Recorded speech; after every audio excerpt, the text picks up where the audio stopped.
Bienvenue dans les Murmures de l'âme, le podcast de Magique Kiffeuse.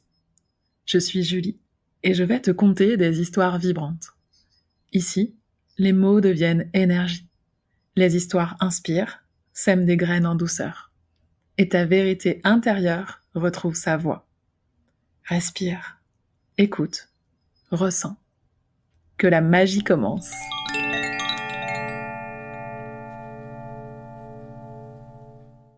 Enora et la porte d'eau. Un conte pour celles qui sentent l'appel sans savoir l'écouter.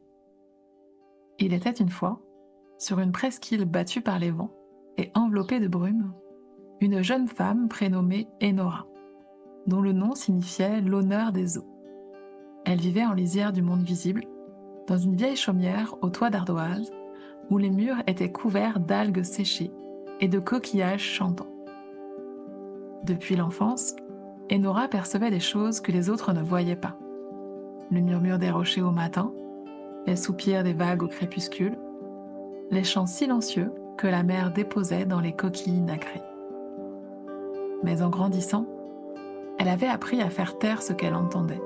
« Ce sont des rêveries », disaient les adultes. « Sois raisonnable. » Alors, elle avait serré les dents, fermé les écoutilles de son cœur et laissé son mental prendre les commandes du navire. Pourtant, depuis plusieurs lunes, un appel sourd s'élevait du fond de son ventre. Une vibration insaisissable, comme une note oubliée au creux d'un coquillage. Elle sentait qu'un passage se dessinait, mais ne savait ni où regarder, ni comment l'emprunter. Chaque fois qu'elle s'en approchait, son mental dressait un mur. Et si tu te trompais, tu dois comprendre avant d'agir.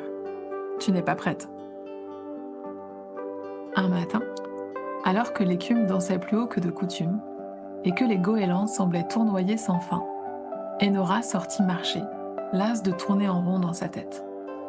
Pieds nus, elle suivit le sentier des dunes, poussa la barrière de bois flotté et descendit vers la crique oubliée, celle que personne ne visitait jamais. On disait qu'elle portait une magie ancienne. Là, au pied des falaises d'onyx, la mer avait reculé, dévoilant un cercle de pierres dressées, creusé dans le sable comme un œil ouvert sur l'invisible.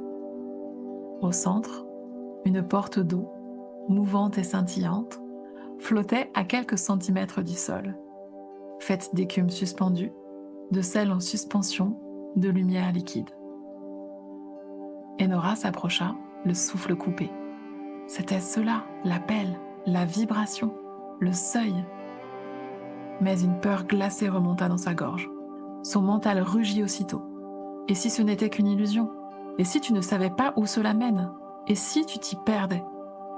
Elle recula, 1, 2, 3 fois, puis elle s'assit dans le sable, les mains tremblantes. Soudain, une voix douce, à peine un souffle, s'éleva depuis les pierres. Le murmure que tu ignores est peut-être la porte que tu attends. Enora leva les yeux.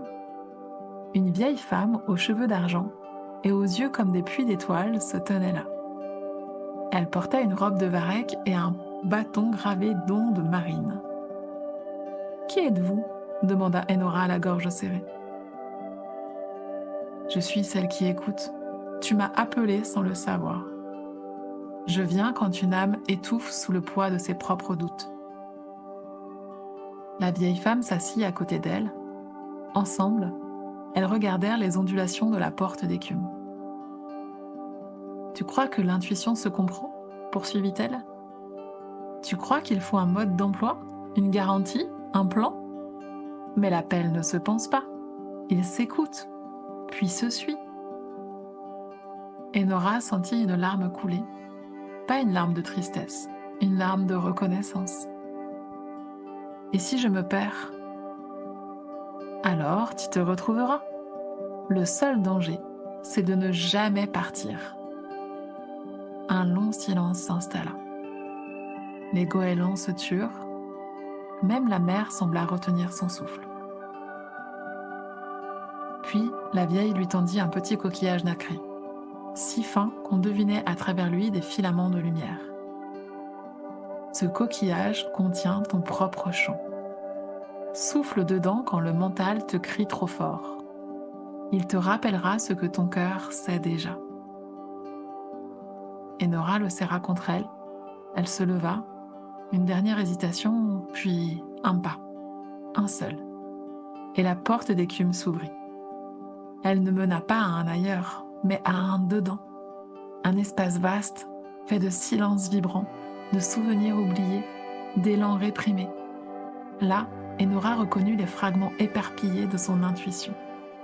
Des éclats de sa voix intérieure, des visions qu'elle avait enfouies. Elle les laissa revenir. Les larmes lavèrent les murs de ses doutes. Son souffle s'accorda à celui de la mer. Quand elle ressortit de la porte, le monde n'avait pas changé. Mais elle, oui. Elle n'avait pas tout compris, mais elle avait écouté.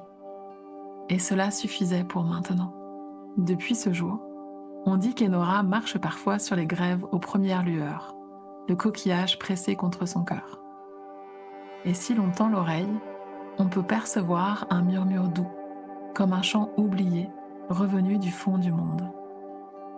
Car écouter l'appel, ce n'est pas toujours savoir, c'est oser répondre, même sans comprendre.